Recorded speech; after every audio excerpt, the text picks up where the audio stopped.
네, 이렇게 방송으로 또 예배 드리는 또 한 세 분 들어오셨는데 동일한 은혜가 있기를 원합니다. 오늘 이제 열왕기상 2장입니다. 2장을 이제 보기 전에 앞서서 잠깐 이제 사진을 제가 준비를 했어요. 한번 한 장씩 넘겨주세요. 누굴까요? 네, 사랑하는 제 딸입니다. 자, 그 다음 장. 요거는 어딜까요? 율전동 어딘가에 있는 바람개비입니다. 요거 아실 분도 있을 것 같은데요. 저기 저쪽에 저 굴다리 가기 전 그 옆에 반밭나무라고 반밭 공원인가? 거기에 있는 그거예요. 다 제가 찍은 겁니다. 자, 그 옆에 또 넘겨주세요. 저것도 어딘지 아시겠어요? 어디 담벼락입니다. 버스 정류장에 있는 담벼락. 율전동 어딘가입니다. 저기도. 자, 그 다음. 네, 저것도 제가 사랑하는 딸인데요. 네, 저렇게 시각을 담아서 사진을 찍어보고 싶었던 거예요. 그 다음. 저것도 제가 사랑하는 딸인데요. 저런 식으로 한번 찍어보고 싶었던 거예요.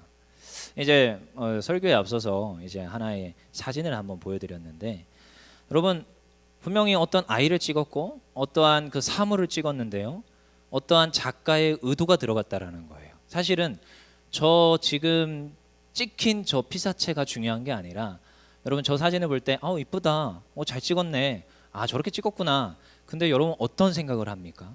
저는 사진 한 장을 보면서도 저는 이런 생각을 합니다. 도대체 이 작가는 어떠한 그 마음으로 어떠한 이 사진을 왜 이러한 구도에서 이렇게 담아냈을까? 이런 생각을 해보게 됩니다. 여러분 성경을 볼 때도 그러한 관점들이 필요합니다.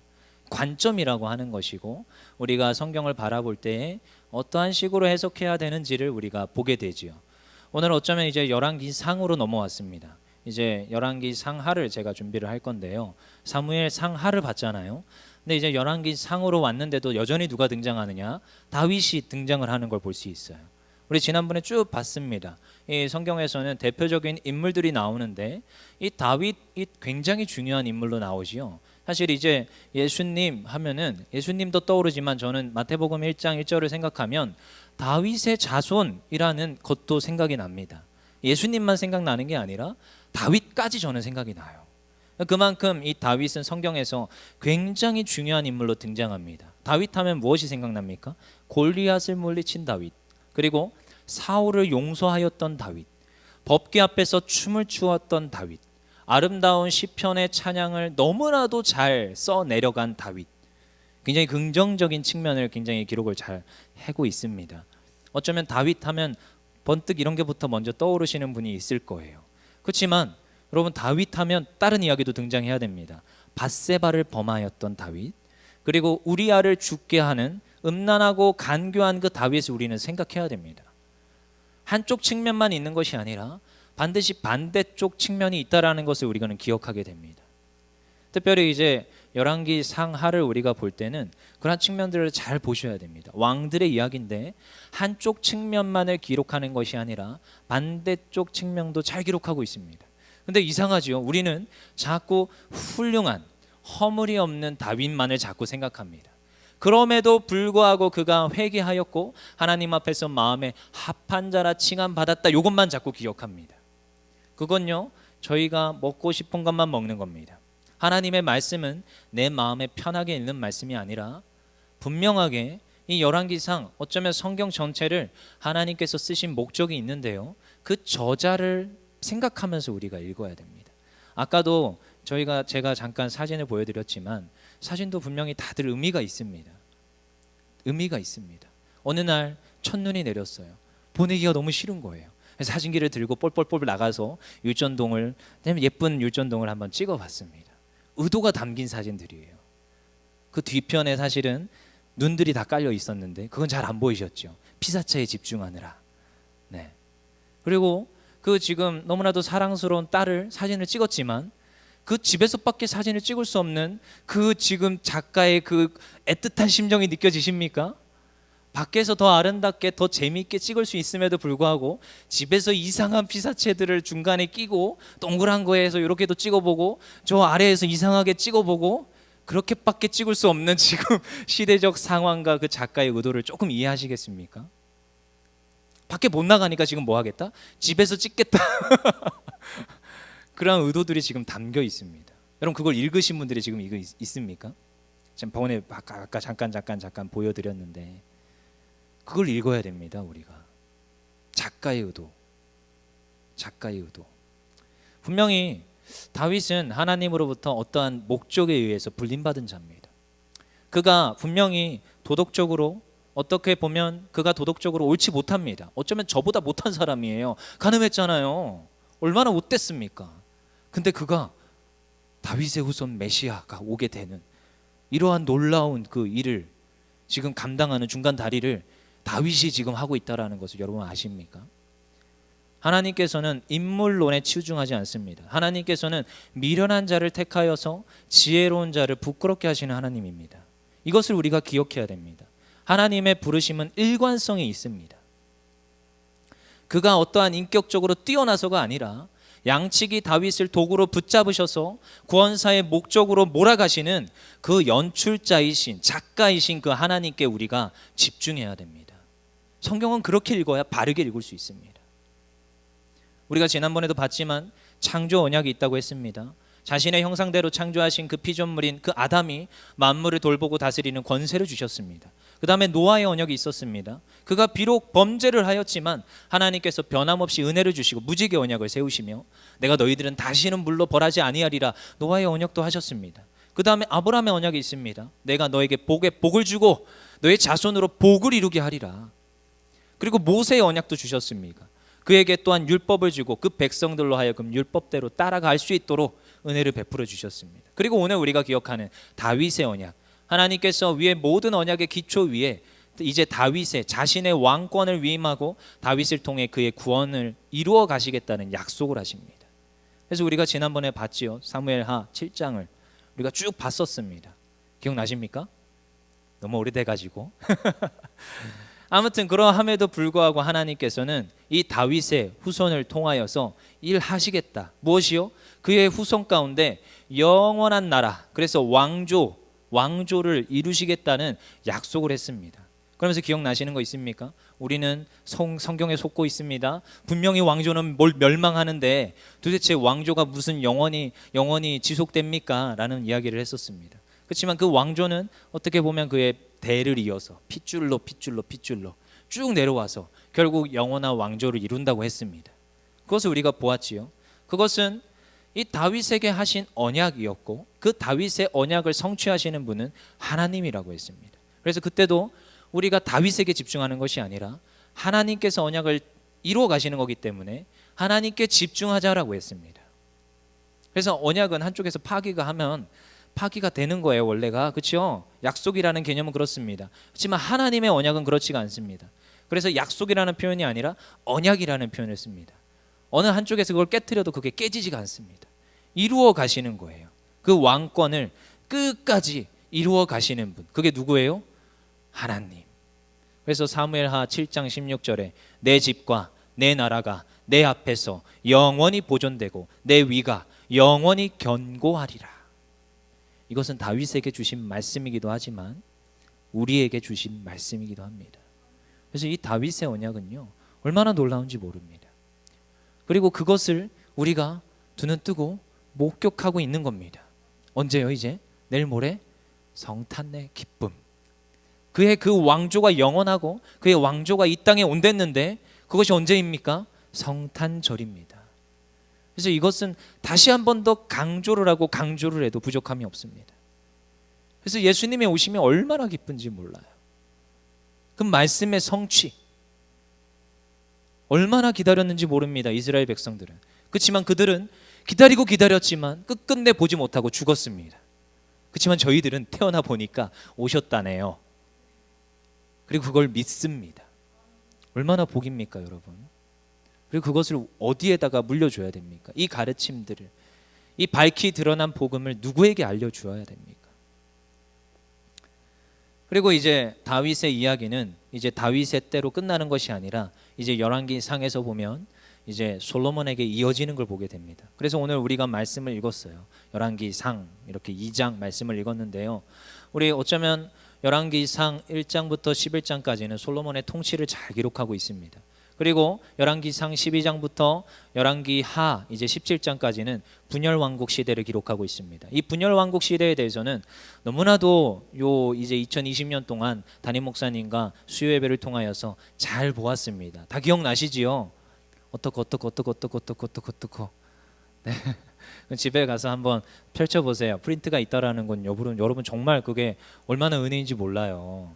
전 옛날에 그런 거 공부했으면 반드시 뭐가 나왔느냐, 레포트가 나왔습니다. 그 정리하려면 진짜 머리털 다 뽑았습니다. 네, 진짜 너무너무 힘들었던 거예요 그게. 근데 지금 찾아보니까 저도 있더라고요. 그때 정리했던 것들이.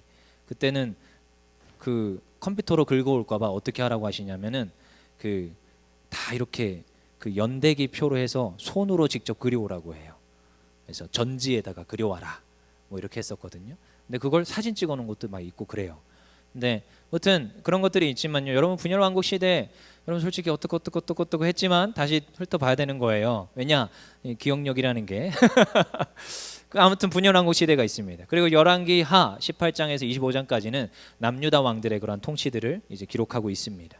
물론 이러한 모습들이 있는데요. 우리 솔로몬의 통치가 이 11장에 상세히 기록하고 있고 그의 그러한 여러 가지 모습들이 있는데요. 열왕기 상하의 뭐 핵심이라고 말하자면 신정 정치가 포로기까지 흘러가는 것을 잘 보여주고 있습니다. 그래서 우리가 이런 것들을 생각을 하면서 아, 열왕기 상하가 이런 식으로 흘러가는구나. 그렇지만 열왕기 상하는 범죄와 심판의 기록을 목적으로 한 것도 아니고요. 회개와 용서에만 집중한 것이 아닙니다. 두 가지를 다 봐야 됩니다. 범죄와 심판 이것도 다 기록하고 있고요. 회개와 용서도 기록하고 있습니다. 어떤 언약적 관점에서요? 범죄와 심판은 모세의 언약의 관점에서, 이 회개와 용서는 다윗의 언약의 관점에서 이루어 가시고 계세요. 그래서 분명히 우리는 이 양극을 잘 붙잡고 가야 돼요. 어느 한쪽으로만 치우치면 안 됩니다. 아까도 다윗 이야기 봤지요. 다윗도 분명히 그가 잘못한 게 있지만 그가 잘한 것도 있고 이 균형을 이루어서 잘 보셔야 돼요. 그러면서 왜 이렇게 끌고 가시는 것인가? 그게 하나님께서 끌고 가시는 이유인데 하나님께서 그렇게 모든 것을 지혜로 잘 통치하시면서 끌고 가고 있다라는 것을 우리가 기억하게 됩니다. 그리고 이제 솔로몬이 어떻게 됩니까? 왕위를 계승을 하게 되는 것을 우리가 보게 돼요. 오늘 우리가 이제 열왕기상 2장을 봤어요. 우리 2장 1절 한번 읽어볼까요? 같이 한 번 더 시작. 다윗이 죽을 날이 임박함에 그의 아들 솔로몬에게 명령하여 이르되, 그 다음에 2절 한번 읽어보겠습니다. 같이 시작.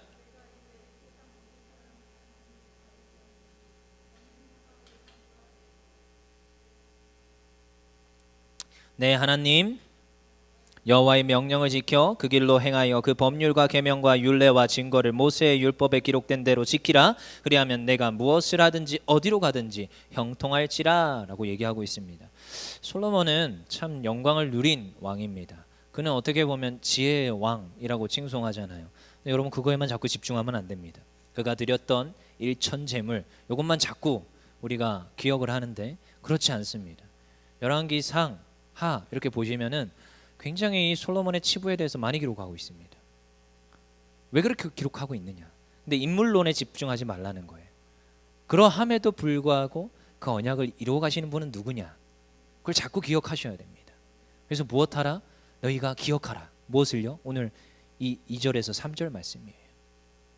여호와께서 우리에게 말씀을 이미 하셨어요. 너희가 진실로 무엇을 행하라? 그 율법을 계명을 지켜 행하라는 거예요. 계속 말하고 있습니다.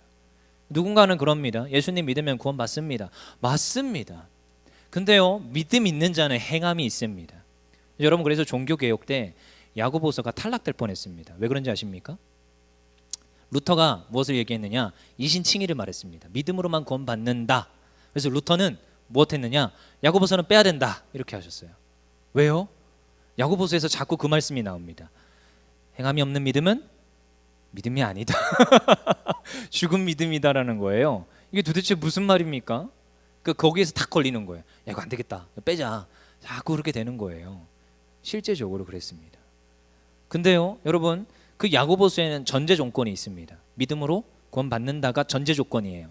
하지만 그 가운데서 방탕한 삶을 사는 수많은 초대교회 그리스도인들이 나타나기 시작했습니다.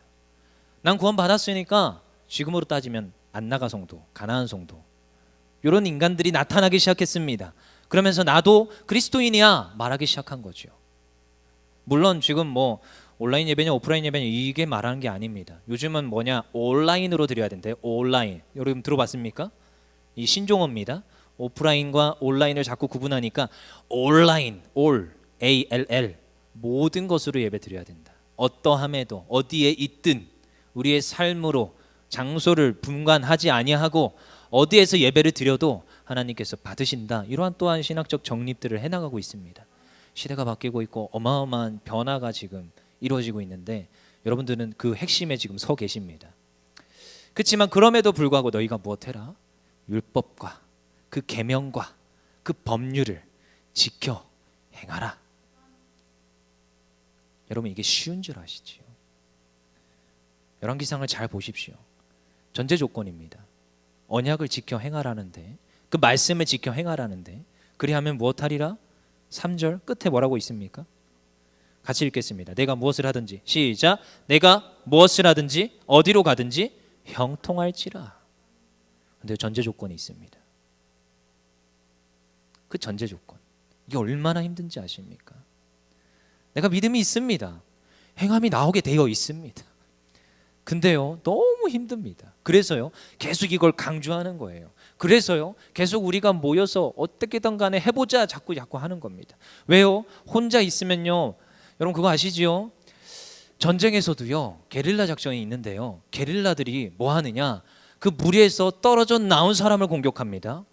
여러분 호랑이도요 사자도요 사냥을 할 때 무리에서 떨어져 나온 짐승을 공격합니다. 여러분 그리스도인도요 무리에서 떨어져 나온 사람을 마귀가 공격합니다. 철칙입니다. 어디에서나 똑같습니다. 똑같습니다.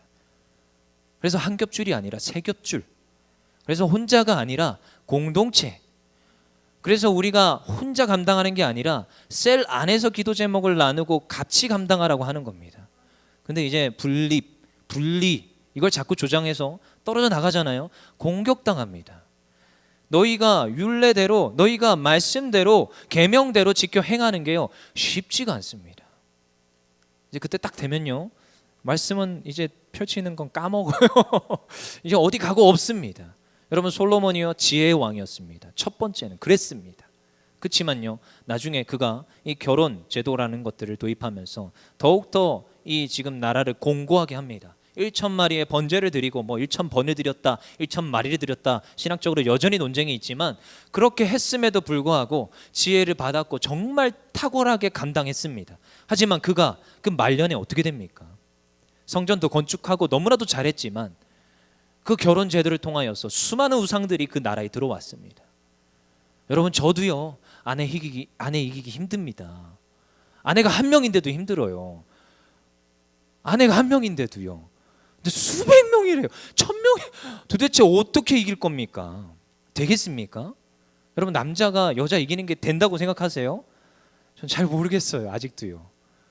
저희가 봤을 때도 저희 아버지도 그렇게 강한데 저희 엄마한테 쩔쩔은 아니지만 가끔씩 뱉기를 듭니다. 제가 봤어요. 몇 번. 짐 싸들고 우스갯소리지만. 근데요 솔로몬이 그렇게 했습니다. 그 계명대로 행했다면 여러분 이방 여인 안 됐습니다. 그 이방 신들 드리는 거 안 됐습니다. 계명에 명시가 돼 있어요. 근데 그렇게 했습니다. 하나를 양보하고 둘을 양보하고 세 개를 양보하고 그 다음에 수백 개가 되고 이젠 더 이상 나의 본질이 무엇인지 까먹게 됩니다. 그리고 이 다윗이 신신당부했던, 그가 지금 죽을 날이 임박하여서 솔로몬에게 했던 이 유언을 까먹고 그가 자기의 옳은 대로 행하고 그가 자기 좋은 대로 행하고 하나님의 말씀보다 그 부인들의 말을 더 귀 기울여 듣고 다른 우상 신들을 섬기기에 바쁘게 되는 거예요. 그것이 이 솔로몬의 마지막 타락을 보여주는 그 정점이라고 할 수 있겠지요. 그리고 솔로몬은 그가 영광을 누렸지만 또한 수많은 살육을 하게 됩니다. 그는 자신의 정적들을 다 죽입니다. 특히 아도니아, 그 다음에 아버지의 신복이었던 요압, 다윗의 망명 시절에 이 다윗을 모욕했다던 그 시므이를 죽입니다. 사륙으로 점철되는, 그가 성전을 비록 건축했지만, 그가 하나님 앞에 지혜를 받았지만 그의 말년은 썩 좋지 않습니다. 그리고 그는 결국 하나님을 떠나게 되는 일이 일어나게 되는 거지요. 그렇지만요, 우리는 이 다윗과 솔로몬의 이야기들을, 그리고 앞으로 우리가 살펴볼 열왕기 상하를 우리가 기억하면서도 늘 우리가 집중해야 될 것은 무엇이냐? 작가, 그것들을 통치하시고 왜 그렇게 끌고 가시는 그 모든 것을 주관하시는 작가의 의도를 자꾸 생각해야 됩니다. 여러분, 어쩌면 우리의 인생도 똑같습니다. 우리의 인생 가운데 왜 지금 이러한 고난과 어려움과 나의 삶과 나의 가정과 나의 직장과 왜 이런 일들이 일어나는 것인가? 작가의 의도는 무엇인가? 작가의 의도는 무엇인가? 나를 어떻게 만들어 쓰시려고? 제가 옛날부터 굉장히 싫어했지만 항상 맴맴 도는 찬양이 있어요. 부서져야 하리, 무너져야 하리, 더 많이 깨져야 하리. 뭐 아무튼 이런 찬양이었는데요. 왜 그렇게 깨지고 부서지고 무너지고 하나님 앞에 날마다 구하는 거죠. 왜 저로 하여금 이렇게 자꾸 부셔지고 깨져야 됩니까? 작가의 의도는 무엇인가? 다윗도요, 솔로몬도요, 하나님 앞에서 살아간 사람들입니다. 그들도 분명히 뛰어날 때가 있었지만 그들도 연약할 때가 있었습니다. 근데 그 낮은 자였던 자들을 하나님께서 들어 쓰셨고 때로는 다시 낮은 자가 되게 하십니다. 그러한 순간순간들이 있었지만 하나님께서는 결국 끝끝내 그들을 통하여서 축복의 통로가 되게 하시고, 성경에서는 무엇이라고 평가하느냐? 그들은 하나님의 마음에 합한 자, 예수 그리스도의 계보에 들어와 있는 자, 그렇게 기록되고 있습니다. 여러분, 그래서 이 인물론에 집중하는 것이 아니라 그의 그 인생을 만들어 가시고 끝끝내 복받은 인생이란 말하여 주시는 그 작가이신 그 하나님께 우리는 집중할 수 있게 됩니다. 하나님의 축복의 도구로 부르심을 받은 우리는요, 우리는 반드시 그 하나님께 집중할 필요가 있습니다. 하나님께서 우리에게 축복하셨어요. 그리고 때로는 어려움도 주셨습니다. 하지만 그럼에도 불구하고 우리가 그 고단한 삶 가운데서 잊지 말아야 될 것은 우리의 삶 가운데 은혜를 주시는 그 하나님이 여전히 있다라는 것입니다. 여러분, 그래서 오늘도 우리는 지금 알량한 하나님께서 주시는 축복만을 바라보지 않습니다. 멀리를 바라봐야 돼요. 그래서 일부러 요즘 제가 찬양 선곡이 다 뭔지 아십니까? 천국 소망입니다. 끝끝내 마지막에는 천국 소망으로 자꾸 끝내는데요, 이 땅에서 소망이 있습니까? 저희가 아무리 열심히 벌고 아무리 쌓아놓고, 물론 자식들 농사 잘 해야겠지요. 하지만 그게 소망이 됩니까? 아니요. 우리의 소망은 어디입니까? 어디를 바라봅니까? 그리고 어디가 정말 여기가 천국인 양 살아가고 계십니까? 그래서 우리는 그냥 우리에게 덤으로 준 축복은 감사합니다. 이건 덤이에요, 덤. 나의 인생 가운데 주시는 축복은 덤입니다. 그렇지만 저는 덤에 사로잡히지 않습니다. 더 큰 인생의 플랜 가운데 나에게 상을 주시며 그 상을 바라보며 달려가게끔 하시는 그 하나님께 집중합니다. 그래서 오늘도 여러분, 덤의 마음을 빼앗기지 마시고 상에 주력하여 목표를 향해 달려가는 주님의 일꾼들 되기를 소망합니다.